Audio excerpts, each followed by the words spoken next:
I think Susan makes some really valid points, but on the other side of this debate, there are positive things that you can do through social media that you can only do through social media. So, for example, we've got petition-based organisations like Change.org or even Amnesty International who are actually enabling young people in particular to know about issues, empathise with issues and influence issues which are happening on the other side of the world. These are things that are not possible without technology. So I very much understand what you're saying, and I think there obviously needs to be limits on the way we use technology. That's something I would completely agree with. But let's not act like this is a completely negative, evil thing, because it's not. I haven't said that, and I'm certainly not. Scaremongering is a very easy word to use, but one says, when is something scaremongering and when is something a wake-up call? Would you have said people in the 50s who are alerting people to the perils of smoking were scaremongering? You would not. Scaremongering is a conclusion you reach, not a premise you make. Tony, I'm just concerned that we've got one scientist on the panel and the rest of the panel aren't. And one of the things that Susan in her book says is that the input-output processing, in fact, degrades scientific thinking. And I think we just had an example of it because Laura, in response to peer-reviewed research, responded, in my personal experience. Exactly. And I'm just intrigued as to whether the panel recognises that what Susan has been talking about is a thing called science and everyone else is talking about his personal experience. Yes, well, I realise... Thank you! But I'd also say this. Thank you.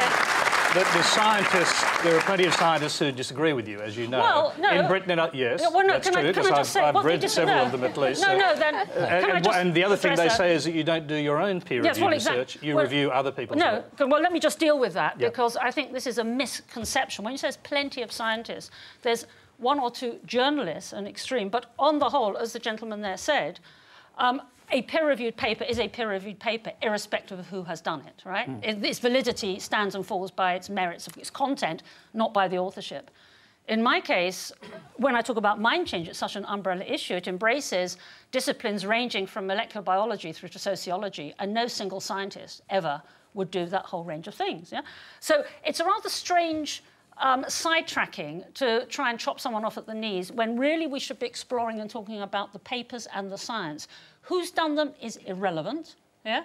It's, as the gentleman said, how they're discussed and debated and what they show. And again, this tendency, and I do think this is something that happens in the blogosphere, to personalise things. You know, it always has to be a personal attack or a personal view or in my opinion. And I think this in turn harkens to a greater problem of this tendency to always be self-referential. You know, this is the chocolate cake I've just eaten, you know, I'm downloading it. And, and this inability to sort of have general ideas. Well, I mean, I suppose one of the problems is that you've got two people on the panel who have lived experience of social media, and they feel, I guess, that perhaps some of the fears that you're expressing... Greg aren't that bad. All that old. All that. Oh, thank you. No, I'm talking about the digital natives, I think. So, James, you quickly respond to that, and I'll get Laura to respond to it, then we'll move on. Okay. Well, I think the time will tell. Obviously, everything in moderation, and there is capacity for people to do damaging things to themselves with new technology. But I think history will show in a few years' time that this has been an overwhelmingly positive thing, it's been an overwhelmingly positive development, and that our lives have been enriched by it. And Laura, so I mean, taking the point there, that you're dealing with science, is it implacable? Well, I think to take the point that was raised by the audience, I'm obviously not a scientist. I'm not going to stand up here and talk in terms of science because I'm not.